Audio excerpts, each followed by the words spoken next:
Welcome to Quiet Conversations with your host, Zethu Gqola, and we are back with another panel discussion that was hosted live in Johannesburg in a theater. Yes, we had the money. No, we didn't have the money. You guys paid for the tickets so that we could cover our venue costs. But welcome back.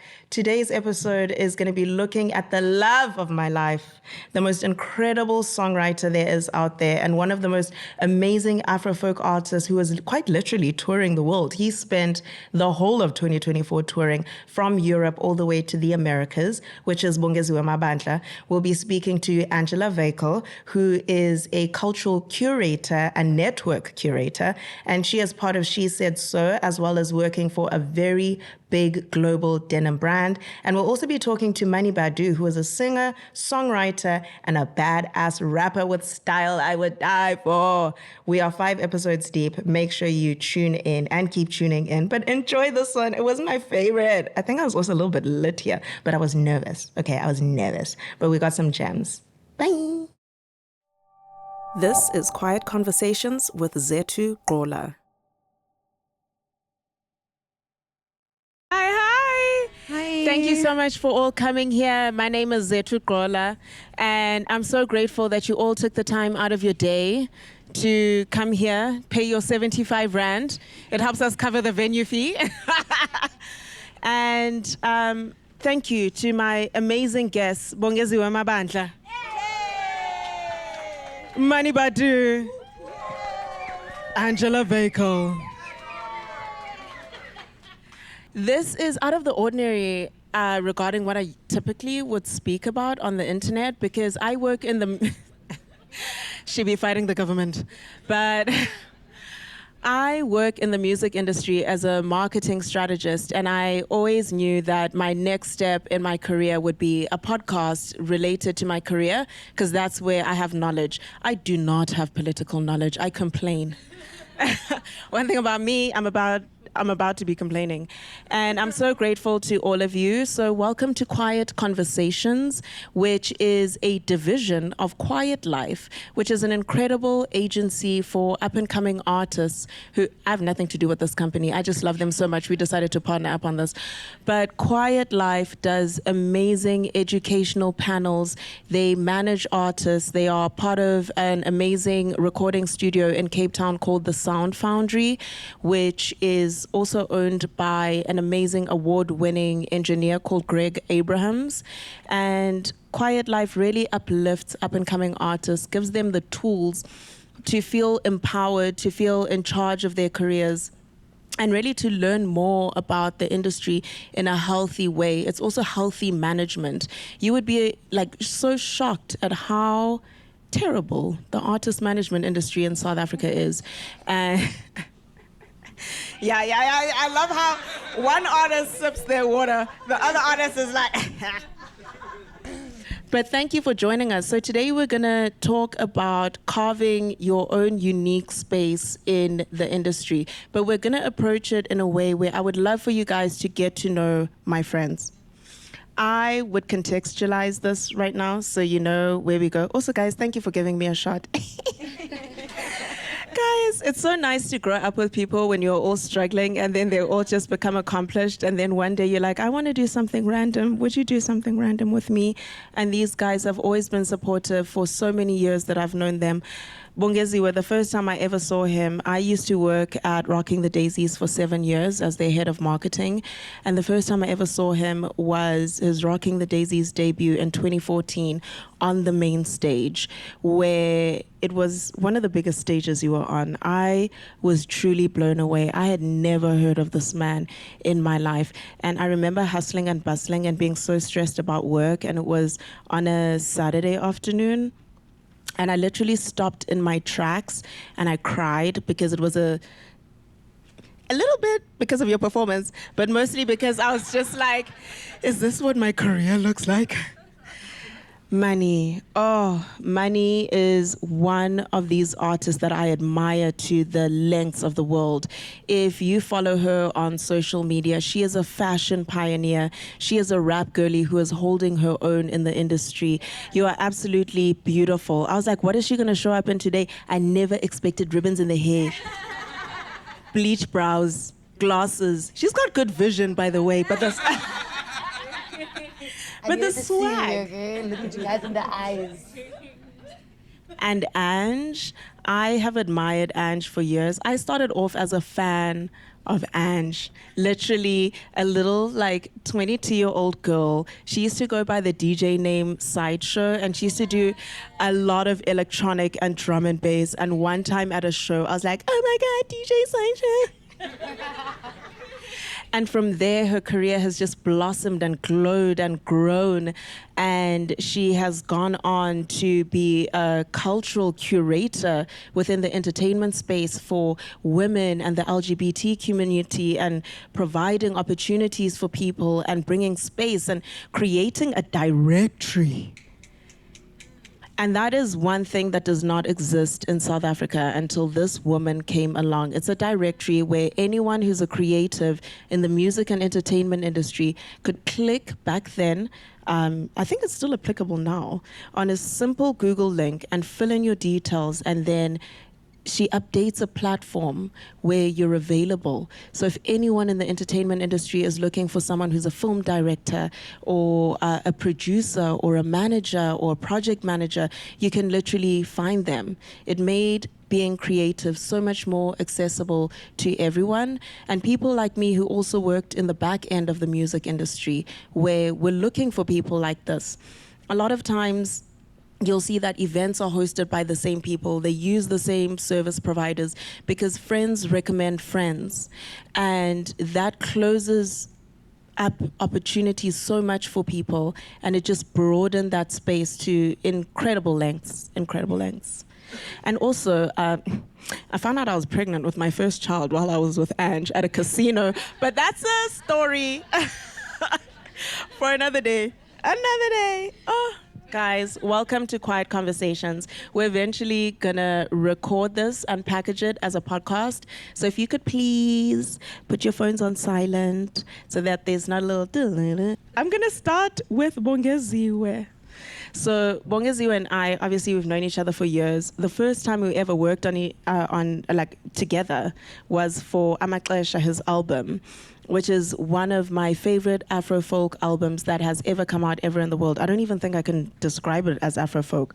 But you have had an insane career, especially since the release of that album.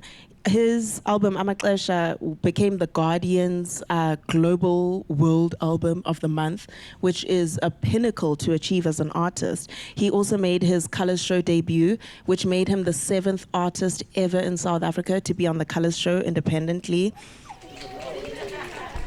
But you were also once a relatively small, unknown artist. What would you say are some of the key things that have formed the foundation to build your career? What are the 3 constants? Yeah, the 3 constants. I would say, you spoke about management. I think finding my manager, Sevi from Black Major, was really a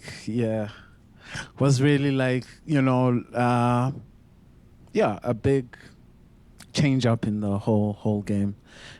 Just having somebody, be that dedicated into, making your dreams come true. It really changed my outlook. What's another thing? I think also, I used to love music and do music, but I was not really I was not the practicing for hours type of guy. So, yeah, but I remember one time, it was around the World Cup. I'd gone to England, my first show, and I got paid. Is this the 2010 World Cup? Yeah, 2010, and I got paid 10,000 rand. I was like, you could do something with this. I was like, and when I came on stage, everyone kept quiet, very quiet, and and they really listened to me. And I had a talk with myself after that. I was like, when you get back home, I think you better take this a little seriously. So I do think, that's I need to really dedicate myself into this. And what else? And I think, meeting people, I don't think I would have been a musician if I hadn't met Paulo Chibanga from 340 Mil and asked him to record my, I've been helped by a lot of people. A lot of the things that I've been able to accomplish has been because I've met Dumi or Zulu Boy or Simpiwe Dana. Yeah, those relationships. It is about shooting your shot. Like, my entire career is made out of, like, I have major social anxiety, so I don't know what the hell I'm doing right now. But my entire career is built out of going to millions, I mean, not millions, but like many people that I would admire, that we exist in the same space, and being like, hey, this is what I do, getting to meet them, because connections are everything. They really can take you from being someone that no one knows to someone who might be suggested because you're that random girl they met at an event. But speaking of events, you were on the Cannes Film Festival. Yeah. Red carpet. Yeah. In a banging outfit. How did you get there? Why were you there? Hey, are you in film? Are you acting? Weren't you in Generations? Yeah, also that. Multi-talent. Yeah. Let's start with Cannes. How did you get on that red carpet? Tell us about the film. Very simple. There's a musician from DRC called Baloji, and he's like turning into a musician director, and he'd been, given this opportunity to make his first feature film, and the part had actually been given to Nakane eventually. So since Nakane was not available, and I was, I did say I didn't really want to do the part a lot. I was like, no, it's not really for me. But my manager again, can you read again? And I'm so glad I did it because, as you say, it opened a lot of opportunities. And the Cannes Film Festival, I've been a musician in South Africa for so many years. But to experience a red carpet like that, and it's a big one. Yeah, it was really, really crazy. And life-changing, yeah.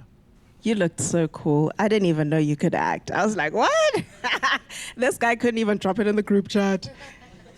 Money. Oh, money. You are such a creative force. You have been in the music industry. She's an incredible rapper. If you've never heard a song by Mani Badoo, please open your notes up right now and write 100 days. But the S must be a $sign. You're going to be a bad bitch by the 3-minute line. But one thing I have always found fascinating about you is the fact that you create insane music videos, and you create so many, and you're so hot and you're so beautiful. So how do you come up with the decision that I should make a video about this song, and how do you put the team together? Because it's mind-blowing. I don't think anyone produces the number of high-quality, insane videos that you do, and consistently. Hey, everybody. First of all, shout out to Zethu, guys. What? Yeah. She's really her. Like, thank you for having me, and thank you for your lovely compliments. I think my team is actually somewhere here. I can't really see, but yeah, they're putting their hand up. I mean, the music video makes me. Like, I don't even put a team together. The team puts me together. Like, honestly, I've been so lucky and blessed to come across people who believe in my music and my vision and are ready to call me on a Sunday and say, hey, I have equipment. Do you want to go shoot? Let's go find a random location and make this happen. And we're just excited like we always were to make art. So do you just get to the location and decide on the plot from there? Not every time, okay. Sometimes there is a little treatment. The boringest times is when there's a treatment and we're following. But like the best times is when I'm actually just, can I swear? I'm actually just fucking around and finding out that's really what it is. But yeah, I think ultimately I've been so lucky to come across people who just have a similar vision and want to make it happen. And that's really where I found myself. Like every music video has a weird story to it and is a person behind that believes in me and loves me even as a person. So I think not a lot of us artists kind of have that backing where you look at people around you and you say, wow, I mean, I'm cool and like obviously I'm pushing ideas and pushing as many boundaries as I can, but I am not doing it alone. If anything, I'm being like held up with both hands, and so I'm just being lucky, to be honest. That's God's work, not even me. But I also think essentially it is like me never backing down. I think even if we have one camera, even if it's an iPhone and we're shooting it on 4K and I have one outfit, it's a blanket. Yes, we're gonna make baby. it work. We're gonna find ways to like look at something and say, how can we make this beautiful? I think that's a small little thing that as a creative, I like take pride in. It's like, can I look at anything and make it beautiful? Even if it might not be beautiful to somebody else, but it's beautiful to me. So yeah, that's my secret. Oh my gosh, that's so gorgeous. Oh, guys, round of applause. And it's also nice to have really supportive friends as well who are creatives, because they really Shout out to help Astro. you. Sorry, I didn't even say Shout Astro out and to Koi. Astra. You're also holding it down as a rapper, but you're also a songwriter. Oh, guys, one time I happened to be in a studio with her. It had nothing to do with the hip hops. Nothing to do with the hip hops. And she was songwriting in the most incredible way. What are some songs that you've songwritten that we might not be aware of? I haven't written a lot of songs for people, but there's a really amazing Faith K, and I love her. She's an incredible female rapper. A lot of work that I've done has been with artists like Doo-Wop, and she's just the best, and Anele Zondo. So to be honest, Shalati, she's an actress. So yeah, I also don't know. It's not really intentional, but I've found myself in studios with amazing women, and they've like allowed me into their story and like trusted me to add onto, like to be like, yo, how are we gonna say this? Let's tell the story. And I really love songwriting. I actually don't think when I started rapping it was really just to trap out. Like I was in a studio with 10 brews and like one beat from YouTube, and like I don't have a fire verse, you're not getting on the song, and there's 3 people that can go in that song with the 60 bars. So like that's how I started music, was just like really exposed into this like tough like with trapping. So now like maybe like 5-6 years later, I'm like, oh my God, it built me as someone who really loves to tell a story. Like I love to write down my thoughts or a feeling or somebody else's situationship. Like, you know what I mean? I'm gonna tell that story. So if you ever break my heart, just now I'm making a whole album about it. You better. Okay? But I love songwriting. It feels like my inner child is always a poet or someone who read, or I just feel like words just come to me so easily. Like not maths, but words, luckily. So yeah, now like I'm as an adult, I'm like, wow, my inner child always loved to do this, and she kind of found a path in a way. So yeah, I mean, I've written amazing songs. Please go through my catalog. And I'm going to go to you for the journey, because you started out DJing. This girl was selling out these little clubs in Cape Town. And when I say little, I mean there were at least like 1,000 of us compacted into these spaces. And you've gone from that to a network and cultural curator, and you work for one of the most amazing brands in the world. How was that transition? And has your past life helped your current life? Do they work together? How do they coexist? I like the how you refer to the past life and the current life, because I've lived so many lives, because I started in the music industry when I was 20 years old. And I studied sound engineering, and then I went into live sound, and I was like mixing metal bands in a dingy ass dive bar in the observatory, and like wrapping up cables at 4:30 in the morning, pushing away Black Label bottles. And I was like, yo, this is my life. I'm so sick. It was my life, and I was so sick too. Right? Back in the day when a Black Label was like 10 Rand. Yeah, I mean, it was Gandalf, so it was probably 2 Rand. And that was like for me, that was like the pinnacle of my whole life, because I was like just this weirdo kid who had like no friends and no social life. And then I was like, I'm gonna do the coolest thing possible, which is work with metal bands in a dark hole at the end of a dark road in observatory, because then I'll show you. Completely safe, very safe. Yeah, very safe. And then I kind of the vibe of that is like metal, punk, all of that. I was friends with like skaters and punk bands and stuff like that, and like they literally did whatever they wanted to. And there was maybe like 2 other girls in like a group of like 30, 40, 50 dudes, right? And so if you got in, you were like, if you got in and they weren't trying to sleep with you, you did a good job. You know what I mean? Like if you were just there because they were chill and cool, right? And so because of that, we would like, they'd phone me and be like, we're gonna go to band practice. And it was literally like a single car garage with no bathroom in like the middle of nowhere.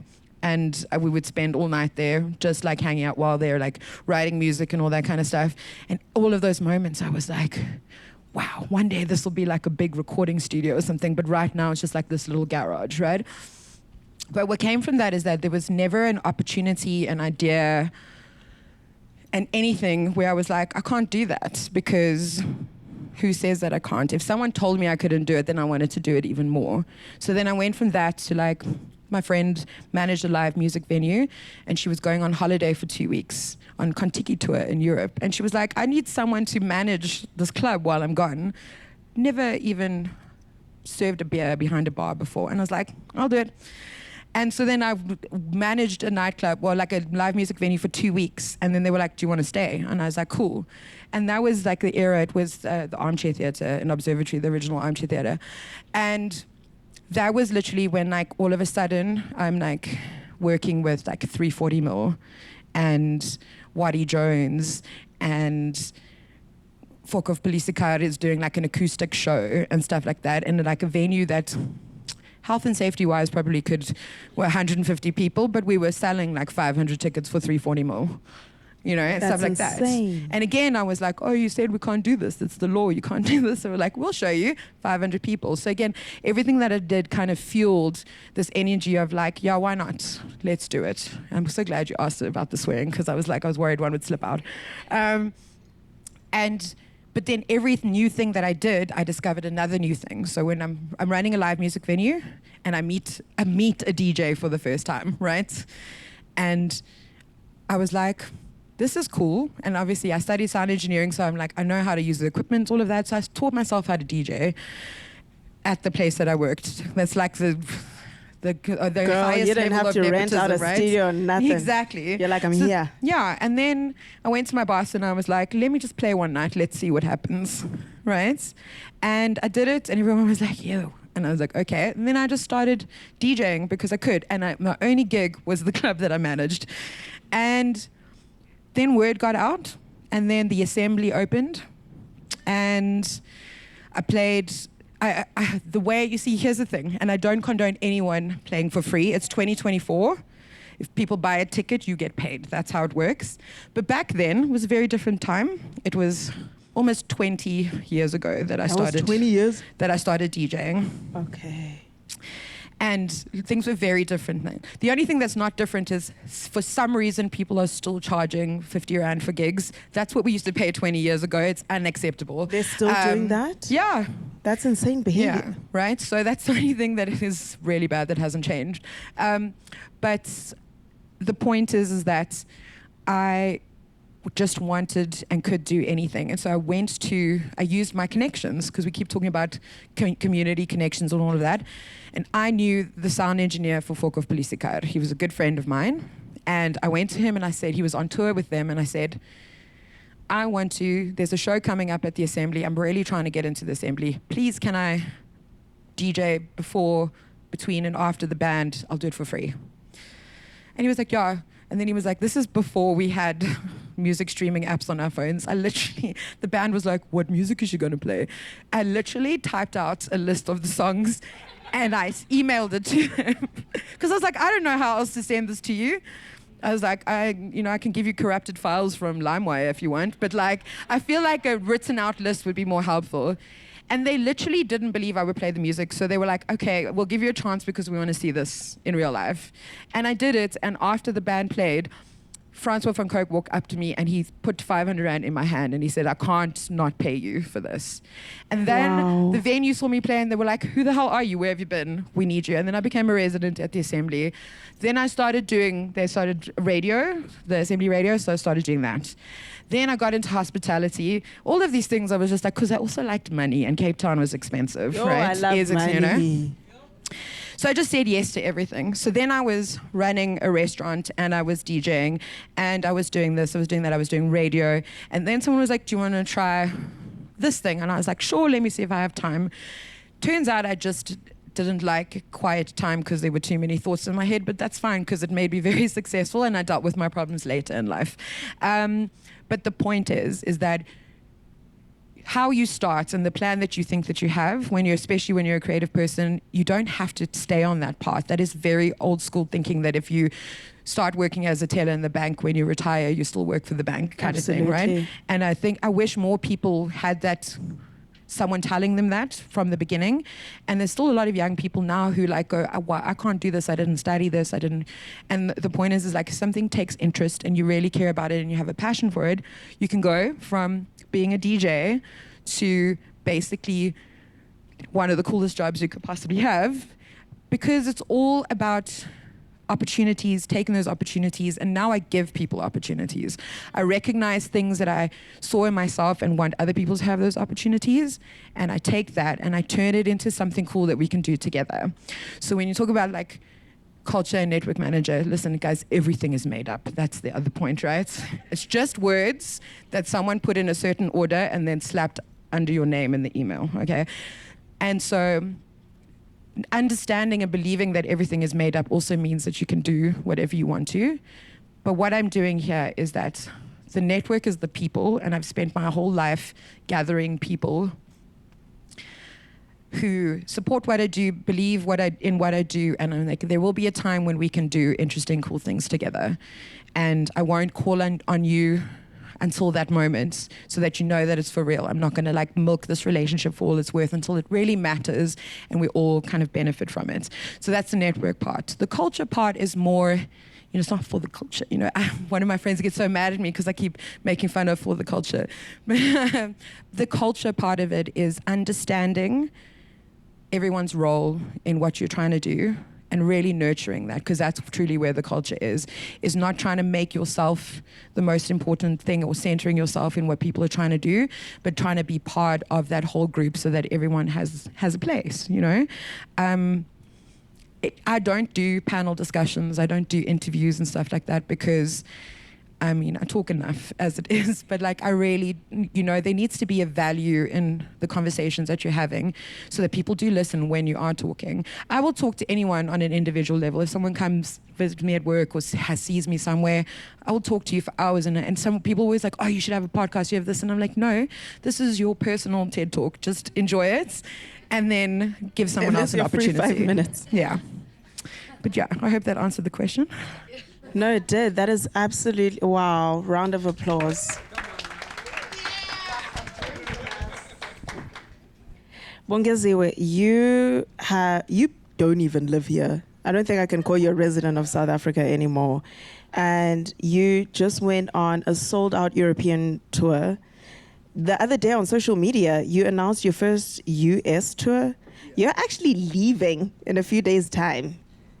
How have you been able to take your music, which is so much based in an African language, Xhosa, and translate it to an international market, and then that market just receives that music and supports you and continuously come to your shows? Is there a formula? Oh, I was about to say, I don't know how that happens, to be honest. I really don't. I remember, when I was young, I remember... I want to say MXO's girlfriend or wife, but I don't want to. But we were together. We were with MXO, and I want to say his partner. And she was like, oh, one day you are going to go play overseas in Germany, all over Europe. And I went by like, oh, shame, this lady's so sweet. It's so nice of her to feel like she needs to say this to me. But I don't know. I think, I don't know how I found it. I don't know. I think my music is, I don't know if it's the folkiness or the almost like Tracy Chapman storytelling, that it could be in any language and it would still like kind of like draw you in, I think. Yeah, and yeah, I didn't plan it. That's crazy. And how did you decide to actually go to the US? Because you're in Europe quite a lot. So the jump to the US is quite surprising, and it's quite a big gamble for your genre of music. Yeah, another one, I don't know how I did it. You just shot your shot. But one thing I did want to say, we were talking about connections. I was just thinking now that a lot of the connections that I make, I think and I've experienced this with my peers, a lot of people like really, I feel like, get into this networking thing. Like, it's a thing. Like, It really is. It really, really is. Someone could make or break you by a single comment at a party. Yeah, I never networked like that. You know, a lot of these connections that I'm talking about, these are my real friends, people that I just, you know, I was respectful and I talked to.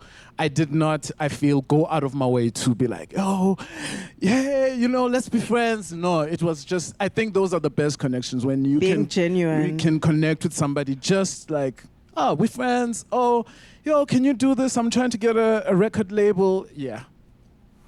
That's amazing. Speaking of being genuine, a big part of Money's career is genuinely connecting with people. And one of the people I've seen you genuinely connect with is Just Benji. Just Benji is an amazing producer. And I always find it fascinating when an artist makes music with the same producer. Bongeziwe did the same thing with Amaxesha, where not necessarily on a producer level, but someone who's part of the creating process. Can you tell me, like, what are some of there has to be some powerful magic formula to that. What are the benefits of working with someone who just gets you? To be honest, I met now Benjamin like randomly, like I think through Champagne 69, where they were like, this is the female trappers of us. And I was like, hey, period. And I actually was like, I remember it was my mom's birthday. It's 2019. I left teaching. I left everything. I said, no more plan Bs. No, my only plan is music, and I don't care if this failed or not. I let my mom know, girl, I'm moving back to the house, and I'm gonna need you to support me for a couple of months, because I need to take this thing seriously, but it's not gonna happen overnight. I did that so many times. Guys, I think that I'd just like to link it back to something we spoke about earlier. Well, it was one of you two that spoke about it earlier. Guys, if you ain't got no money, take your broke ass home and keep trying again. And I think that's why so many people are so ashamed to take the gamble that Angela was talking about. Like, just go do it. Because people are ashamed, because we live in the world of social media or whatever. When people run out of money, they don't want to look like I gave up and went back home.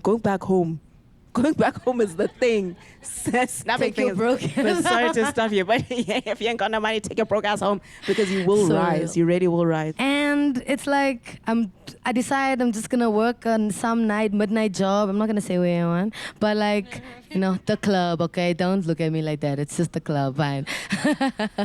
But like, yeah. And all this happens in like a span of 6 months. I shoot a music video in the club, and it ends up becoming like a song that MTV calls me and picks up, and then there's a music video being played, and that's like that. I don't even know where it exists. I know somebody started a random SoundCloud and put that song up, but there's only a music video on my mother's Facebook. My mother's YouTube.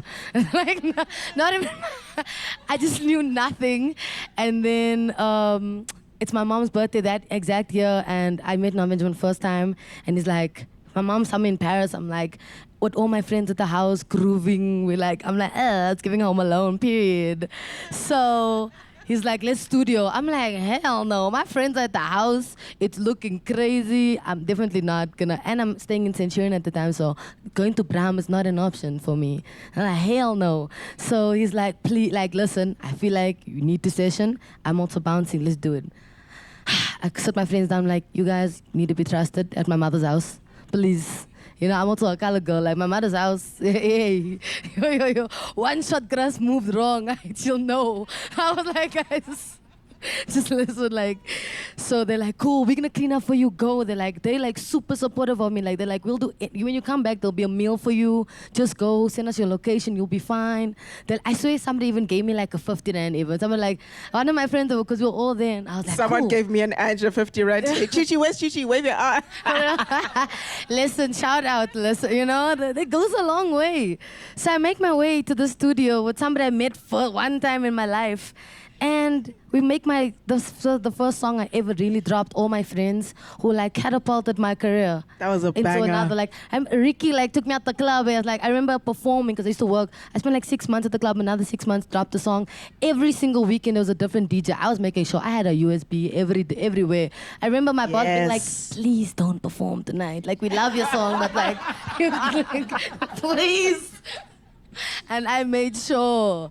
And like another 3 months later, yeah, obviously COVID happens the next year, but that moment changed. Like if I didn't go to the studio and like meet Not Benjamin and us make all my friends a song I'm genuinely writing from my core because I'm like, all my friends are back home holding me down. Like for real, you know? And it's literally changed my whole, like, that's why I said I'm so lucky to have people because my whole career has been this, like all my friends, like just making a friendship with somebody and them just being like pushing me to be the best of my ability. I love you. Genuinely. So yo, and then like ever since then, now Benjamin and I have made amazing music. We've only just made like, I'm about to drop an amazing song because of Now Benjamin. He started his own label. Like we've grown, we were little kids, you know, like I think 21 and 22.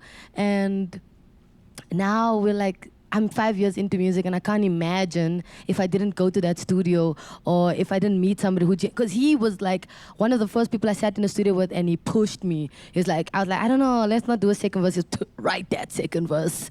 You're gonna write that second verse.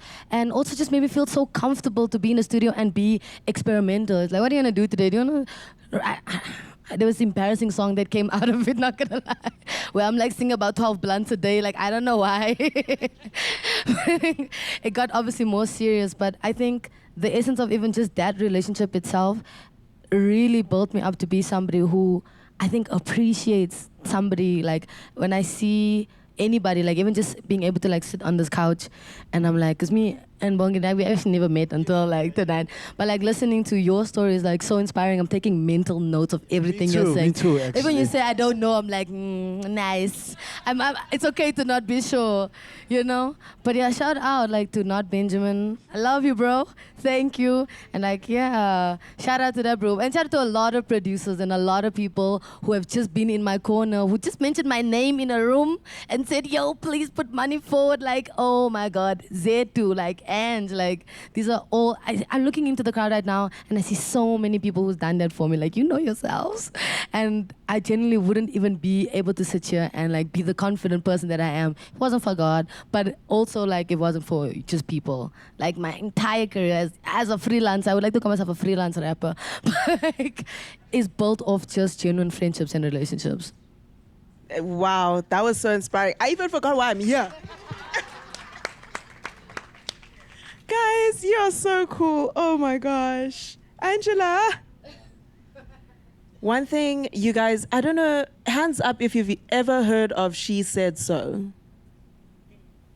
Okay. So Ange, once upon a time, decided to start a chapter for South Africa for She Said So.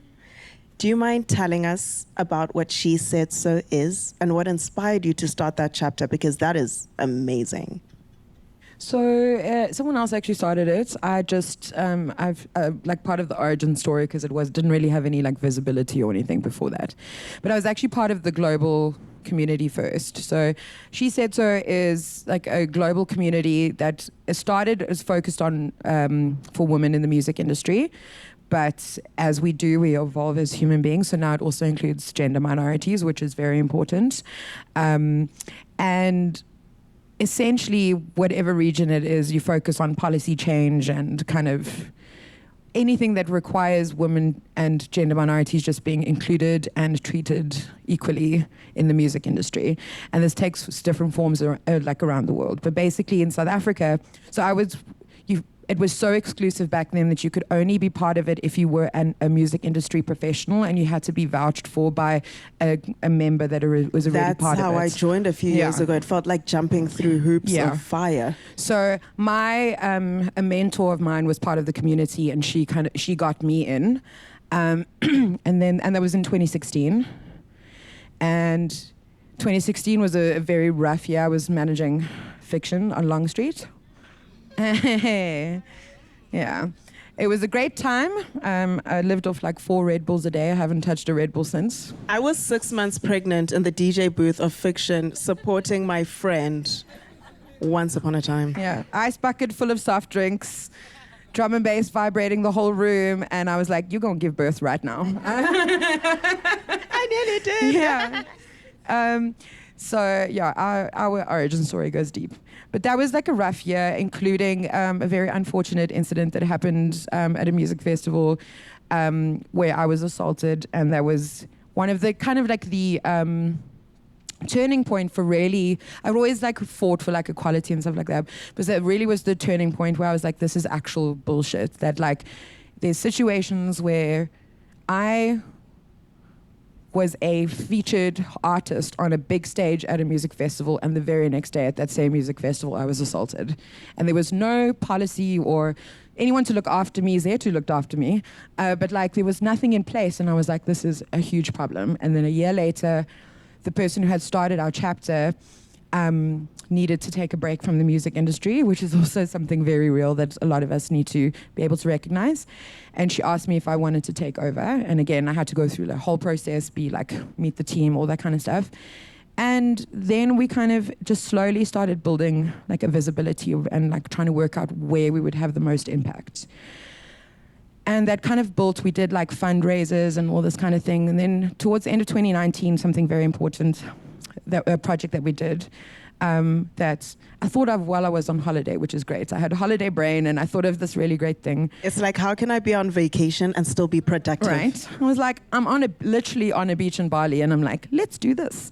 And it was great. So it was called Inclusion Before Profit. And it was based on another very big frustration of mine, which was the music industry only remembering that women exist during August every year. And so the whole idea of the campaign was to get a bunch of women, anyone who wanted to be involved, but especially women, to turn down gigs in August if that promoter didn't book you for the rest of the year. Beautiful. Right? And we made, back when we used to make little frames for our profile pictures. So we had the hashtag Inclusion Before Profits, and we made a little frame, and if you were standing with the campaign, you used that frame and then you tagged us, and we just had like a tag feed full of these frames, and it was like the most important part is that men were being allies and also doing it.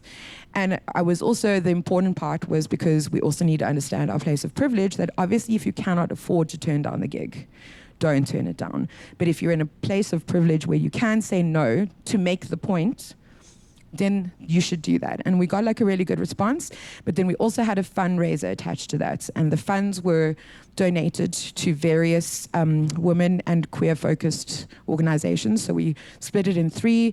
One was for OUT, which is an LGBTQ organization, and then we had one for a women and children's shelter. But yeah, so that was really good because we did something good and we raised money and we put it towards something great. So then we would have like once a year, because of our capabilities. This is the other thing, we volunteer. This is a voluntary thing that we do. We don't get paid for the work that we do. So we really have to care about what we're doing. And as the organization has grown, we get funding and then we can get paid for our time, but we always prioritize paying for access and resources and that kind of stuff first. We're currently registering to be an NPO, so then we can get government funding, which is great, and that's really going to change the game for us. But the reason why I did it was frustration, needed change, all that kind of stuff, and we do all of these different... Can I just like quickly slide out all of the stuff that we do, because this could go on forever. Absolutely. Okay, cool. So then we did that, and then obviously COVID happened, and then there was no music industry, essentially.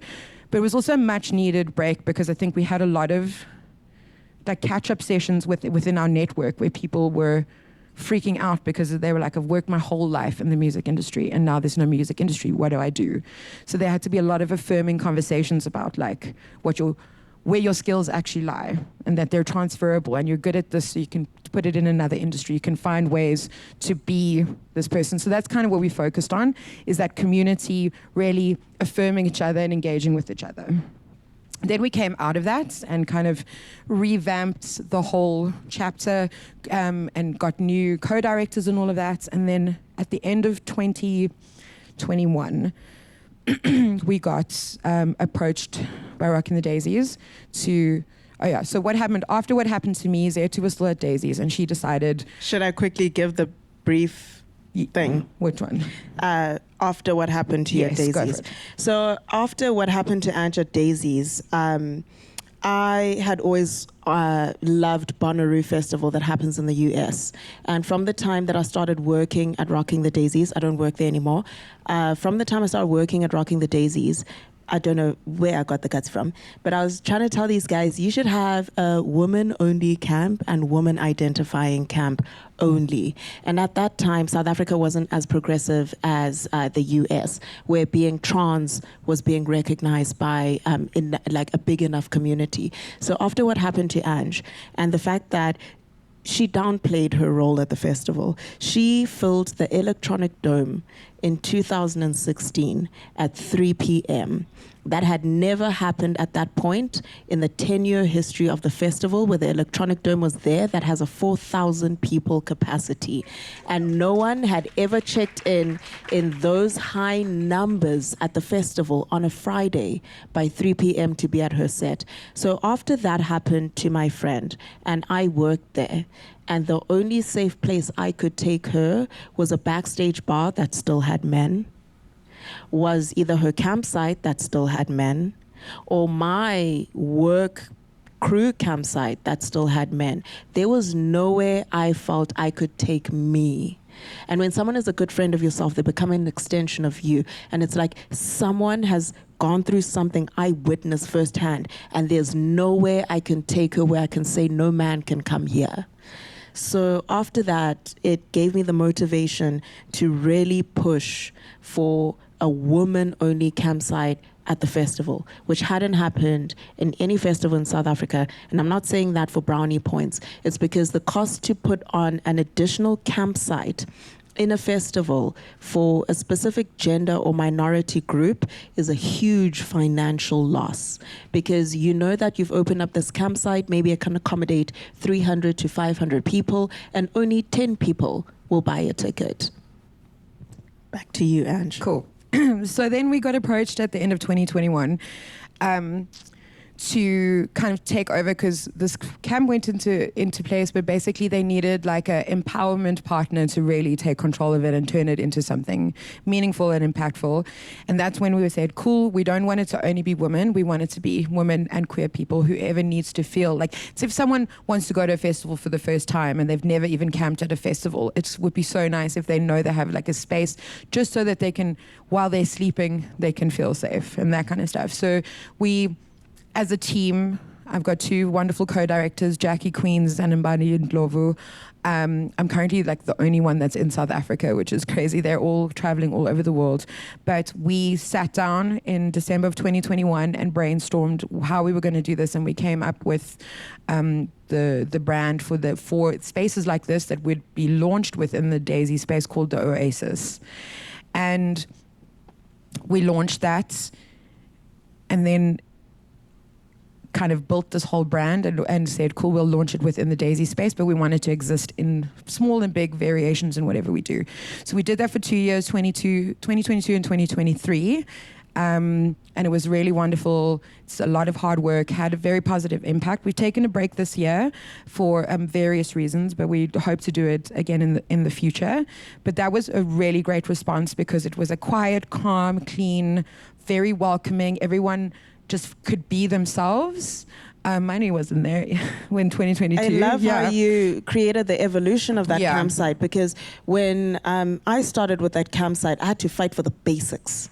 You know, I had to be like women and people who identify as women. And the fact that it evolved into a queer space was remarkable, because at that point it was like safety issues. How do we train people? How do we train security? Because there's so much more that goes into creating an environment like that where, you know, you won't get bashed. And at the end of the day, it's that brand, the festival, that doesn't want to go down if something goes down. Yeah, and it was great. So the first year we ever did it, the camp space, they'd originally built it to have 1,000 campers, and it ended up being 1,500. They had to extend it after the first day. They had to build the site to be bigger. Yay. It had charging stations, changing rooms, really nice showers, good bathrooms, very clean. It had the only the best of the security that was on the property was there. It had multiple access points. It was very strict, and everyone felt very safe, and the feedback was so positive, and it was such a great thing to see it really work. And on the ground, like actually running it, was the three of us, and I was the only one with any sort of event production experience. the rest of my team, their eyes were this big, because we lived on the festival grounds for 6 days, making the space work. I am so proud of you guys, because the first year it ever happened, I was the only one running it, and I was deranged. Like, I really thought I was going to lose my mind. Yeah. And then you guys were there, like, just powering through. And Yeah. you had talks, you had guests, you had freebies, you had goodies. Oh, Yeah, and it was just such a cool experience. And we also, if you arrived from the morning until like 5 p.m., we greeted every single person that arrived Everyone. at the campsite, so that they knew who we were. We said hello to like at least 1,000 people, and like we just wanted to, it's a very realistic thing. If the three of us could do it, it is a very realistic thing to be able to achieve, and it just changes like the whole culture of how those people could party at the festival. So we did that, and then we also, the same year we won our very first British Council grant funding. It was my first grant application ever, and I got it. I know. It's one of my flexes, because grant applications are notoriously difficult to fill out. impossible. So we did that, and we ran a producing training program for 6 months, which was really great. And it was only for women and queer people again, and we went guest producers, and we got to buy them all like headphones and MIDI keyboards and stuff, so they could have production like equipment, and we got them access to software and all that kind of stuff. And for every Saturday for 6 months, I would sit in like these lecture classes with these kids and have guest lectures and all of that. So I gave it was brilliant, and because we had funding, we could do that. In 2023, last year, so obviously we get through the first oasis, and then everyone's paying attention to what we're doing, so now we get more funding, and we launched a program called All Access, which is essentially a training program to get people to be ready to be interns within a certain element of the music industry. So we decided to focus on event production, and a whole bunch of people could apply. We whittled it down through interview processes, and then we had 10 people go through this training program, and at the end 3 people would be placed in jobs as an intern, and with our funding we paid for them to work for 3 months. And then the idea was the gap there is that people can't afford to pay interns, and people cannot afford to work without being paid, and you need the experience, the pay gap, and it was this ugly loop that was just going, we'll take that out, we'll pay the monies. And so we did that, and it's really great because it was super well received. Our connections in the industry came through and either volunteered their services for free or for very reduced rates, which was lovely, so we could make our money stretch further. But our proudest moment is that one of our interns, she was doing so well that we managed to find funding and extend her work experience for 3 more months, and then she got hired permanently, and she works at Untitled Basement and Artivist, and she does their socials and works on the events and everything. And that was the point, was to get women and queer people jobs in the industry, get them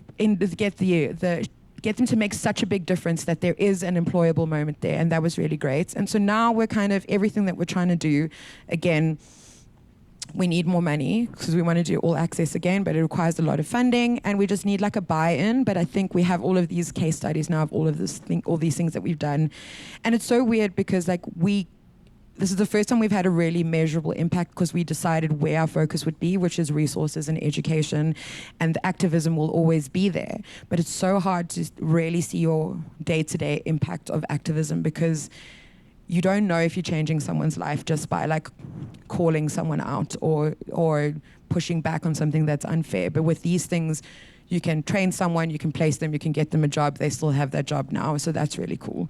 And so like everything that I do, I really love. I have a very interesting and dynamic and great life, and I'm very grateful for all my opportunities. But I still think that the work that we do with She Said So is probably like the most meaningful, and it gives me like the most purpose.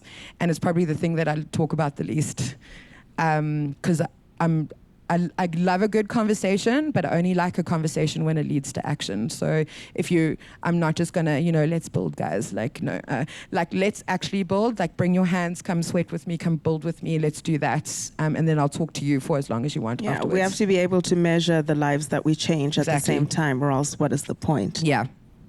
Oh, Ange. It's so hard to tie this panel and these questions together.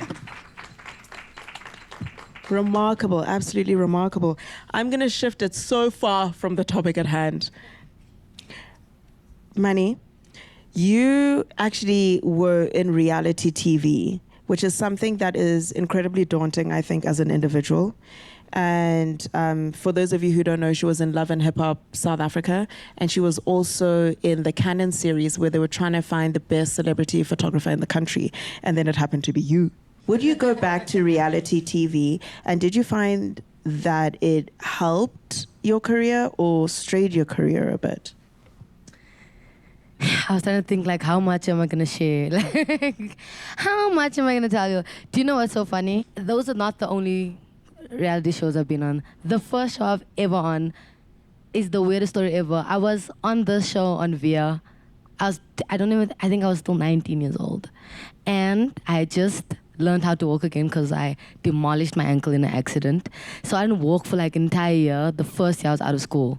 And all my friends were like going to like university and like starting a life. I had to learn how to walk and like had like 5 different like casts on my, it was just like the most insane experience. And then a year later, I'm like, okay, I kind of got a lump on me, but like it's swag now. I'm okay. You know, I'm 19. And somebody finds me on Facebook and it's like this Philip guy, and he usually does like 50-50 the show, and he's like, I'm doing this show on VIA, and we're looking for somebody like a person of color who's like cool, because everybody that enters the show is obviously a different kind of person. And I'm like, cool, what is it called? It's called Boss Bookies, and I shouldn't say this, but it's fine if you find it. I was 19 years old, I don't really care, you know what I mean? Now I can say it with my chest, but I was like, if this ever gets out, I'm gonna die. But I'm like, that's something so insane to look back on, because I feel like it, like the whole, like I was saying about like God kind of having a plan for you, or like the universe aligning you in a way that you completely never expected. That was kind of what happened with like TV. I wasn't even sure about music at that point. Like I was still literally like rapping freestyle at house parties over YouTube beats. Like somebody's tag is going on. Like literally nasty C type beats. Like, yes, that one with the flower. Like I was so not sure. So I go on this show, and I'm the only one that can't really speak Afrikaans, you know what I mean? Like, my Kombuis Afrikaans as a color person is not the same Afrikaans. Not my Kombuis. At all. And I'm really in the bush. Like really, really, really in the bush. I'm the youngest girl. I don't speak Afrikaans. I'm from another place, like, you know, and I meet these incredible women. It's like, so it's only a show about ladies, and they're all from the city, but then get taken to the bush, and you kind of like, you know, gotta go through these challenges. I walked 5Ks. I just learned how to walk, and I'm doing like holding like a 5K water, doing the most insane things ever. Like my mom was definitely like, you're insane. It's winter. I'm showering outside. There's lions. I can't even run yet. Like I just learned how to walk. What was I doing? But that was so insane, and for some reason, I just took it. I just took the leap. I said, damn, I've been a whole year not in life. Like, this is coming to me. This is clearly an opportunity to just go experience life. And I did. And it was one of the best things I've done. I still have great relationships with so many people. Until now, like, the ladies that I met who are, like, much older than me, like, have families, and they still, like, come to my shows sometimes. They still, like, reshare everything. Like, and that was my first experience on TV. And then a few years later down the line, I get this perfect picture thing, and I'm like, I've been on a reality show, but like nobody will ever know, because nobody watches VR. I know that I know, you know. So I do this perfect picture thing, and 100% think I'm gonna fail, because it's like, let's take people who are usually on the other side of the camera and put them behind the camera and see how they do. I ain't never picked. I'm more like put this dress on, like, move the painting, let's put blue. Like, I wasn't like really somebody who was actively taking a camera and taking pictures, you know? I didn't really think that was like me, and I was like, so I go on the show, And there's amazing people like Thick Leonce, who's like, I think the first Love millionaire her. influencer and like a photographer, and it's real competition, you know. And I'm surrounded by people like Donald, you know, Donald in Denial. I'm like, whoa, my mother used to love that song, like period. And other people like actors and just this, and Shala the Unicorn, who's like my most favorite creative director like ever. I like, am obsessed with Shala, her. the unicorn, What she you know? creates, like her last photo was like a Puma campaign, but it's that, you know, that donation little blonde bob with a broken leg. Oh, it was the most beautiful curated campaign Yes, for a that sneaker one, brand. Yeah, exactly. that one. She knows how to like take real life and like really like life imitating art. That's like Shala the Unicorn, like for real.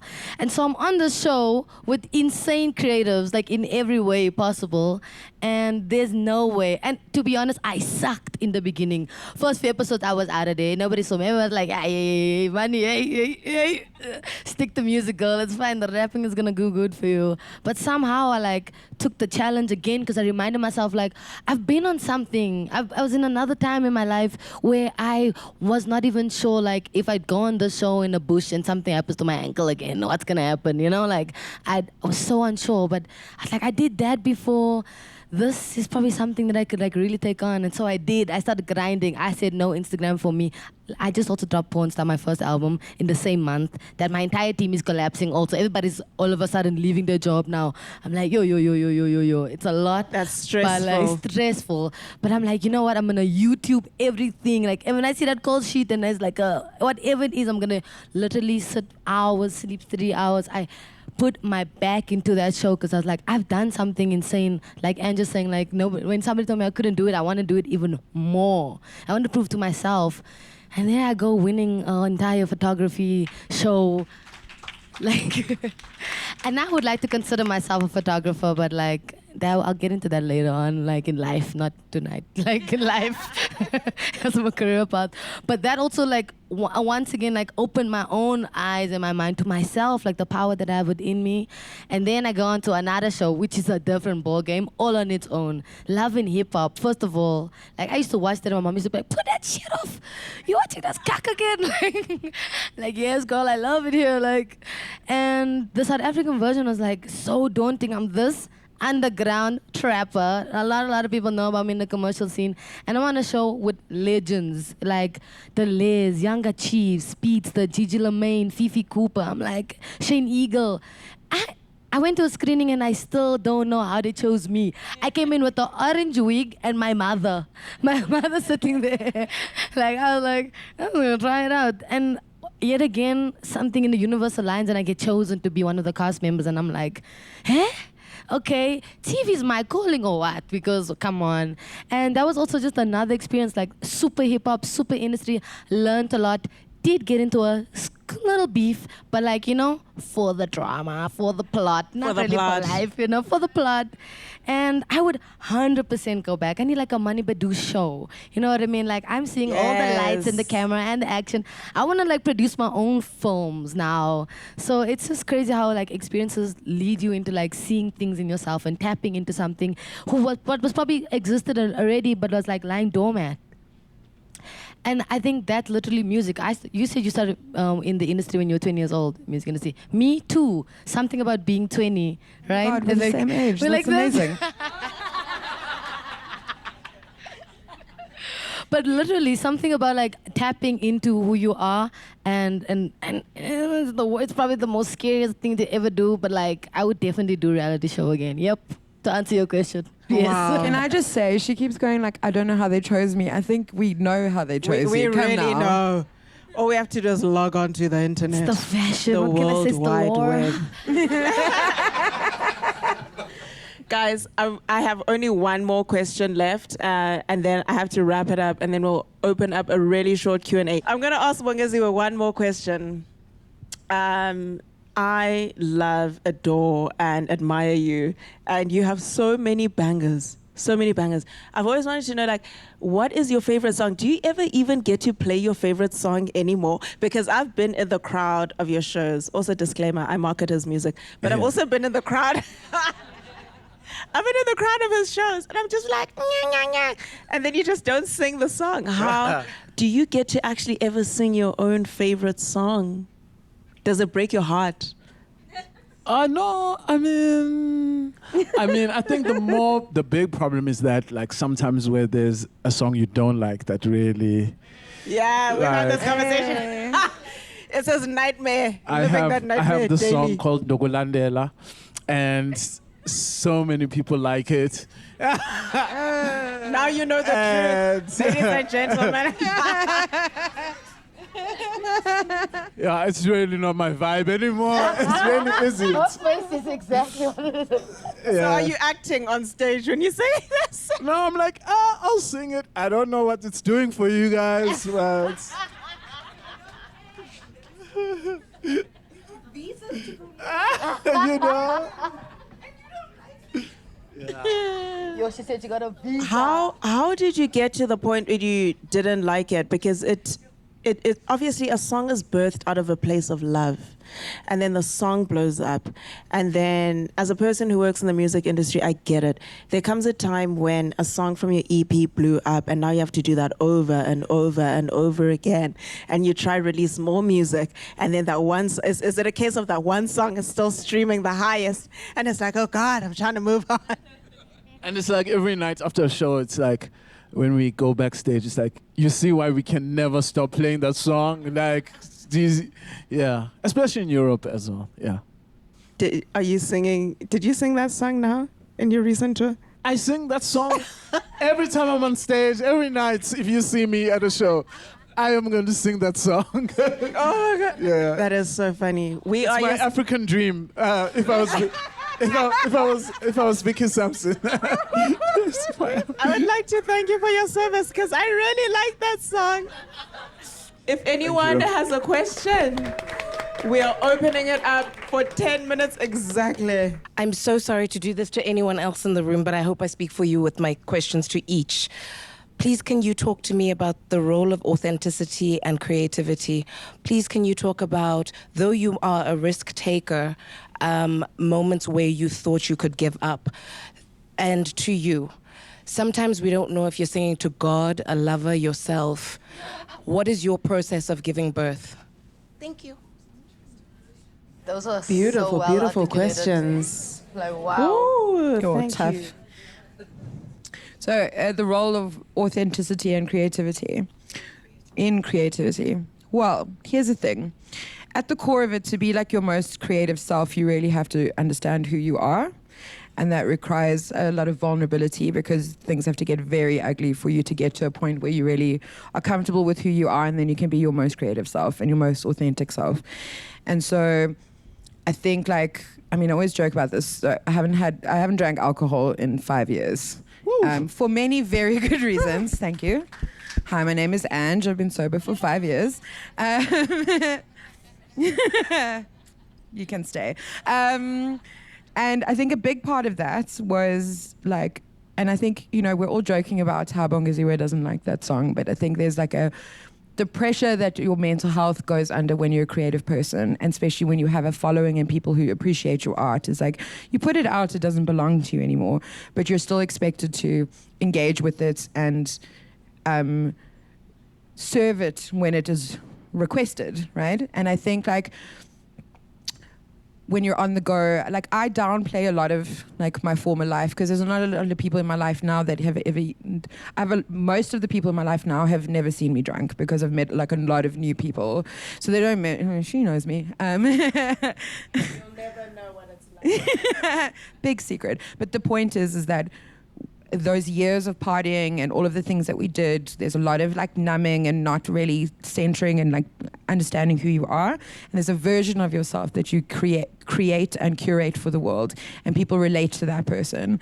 And I am now more authentically myself than I ever have been, but it's been a very ugly journey. But I'm also the most creative that I've ever been. I think of things, I want to do things, I find people who want to do it with me, and I had to make a lot of changes in my life in order to get there. And it wasn't just the alcohol. I had to leave Cape Town and move back to Johannesburg. I had to change a lot of the people that I was friends with because they were dulling my light or not supporting me or just questioning things that I did for their own selfish reasons rather than trying to support me. And so if you're not prepared to do a lot of very ugly work on yourself to really know who you are, the things that you're creating them for other people and not for yourself. Woo!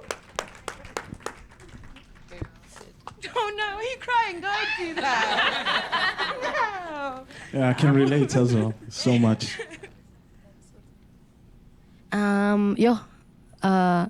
Risks, and when I wanted to give up last night already, like just last night, I was like, yeah, taking out braids to be at a call time at 6 a.m. I was like, nah, I'm done.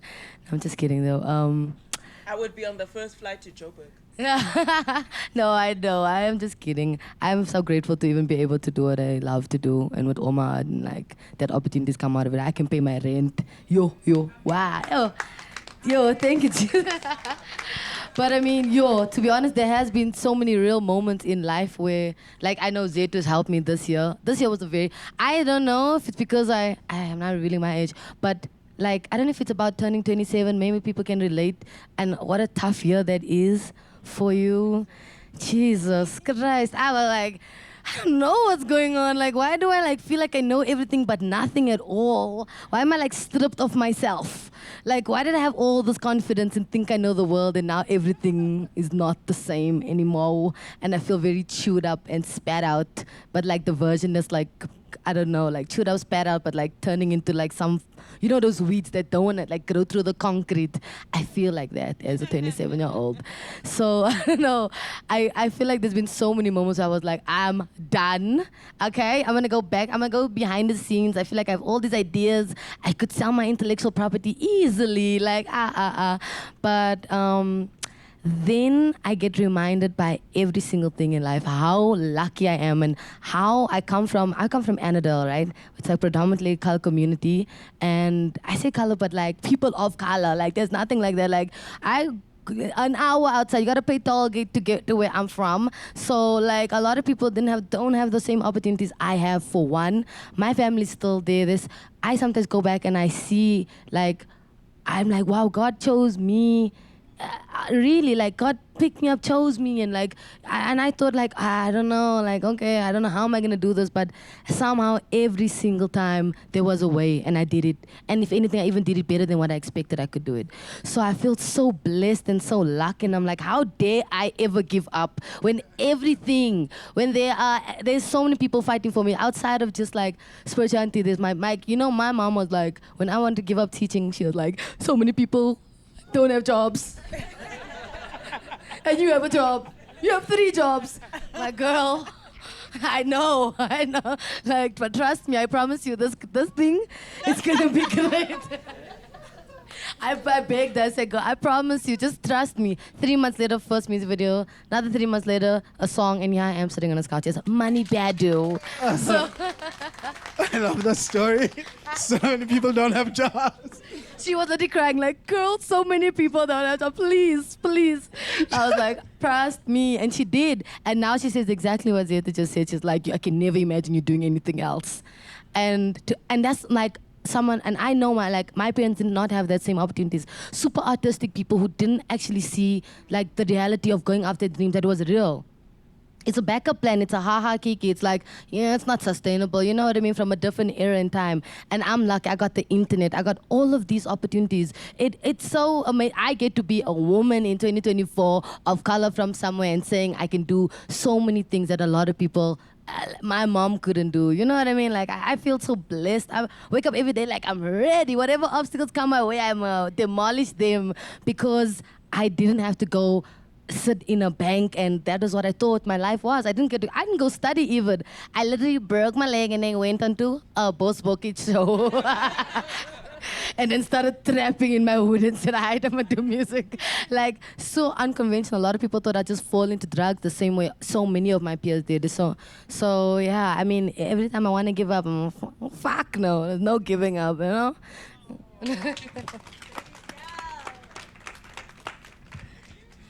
Oh, yeah, what do I create from? Do you know the question? Yeah, I had to think about it. I think I got the gist of it. If I'm talking to a lover or God, or what's the third one? Or myself. Yeah, I think, I've had a very difficult upbringing, and I've had a lot of, I want to say, hard experiences. And I think that comes through across in my music, because a lot of my songs are about trying to find meaning, trying to find happiness, and trying to figure out, how do I survive this cruel, dark, difficult world? And so I do think it's all of those things. It's, searching for love, searching for meaning, searching for myself, trying to overcome.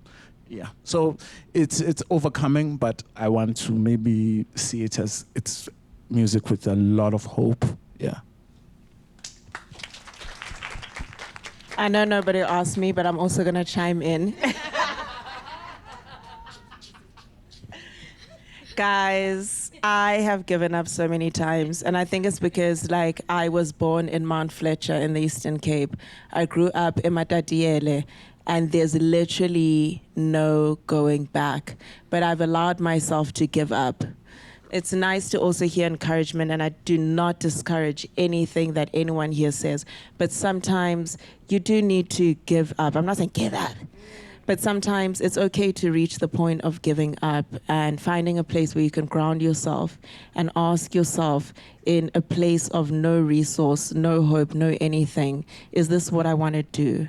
Do I really have this drive and hunger to do this? Because you will make the effort to do it, whether you utilize the internet, whether you take a plunge and go live somewhere where you can't afford the rent and you're doing bare minimum.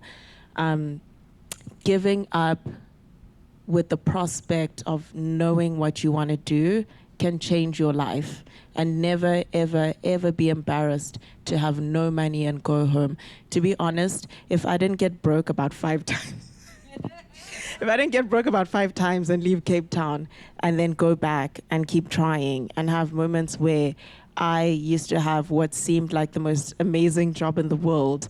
I was the features writer of Glamour by day, but from 6 p.m. until 2 in the morning, I was a waitress at Neighborhood, which is where I met you, which is, where real life is really not what it seems. The internet is not what it seems. Your dreams should never come at the cost of what someone will think of you. I was a waiter here, by the way. Here. Yeah, the bus. Here at 44 Stanley. Oh, but guys, never give up on your dreams. I know it sounds so superficial. I want to thank each and every one of you so much for coming here, spending the night with us. I hope that you enjoyed this. Thank you to my amazing panelists. This is the networking, guys. The exchanging. This is it. Thank you so much, guys. I appreciate you.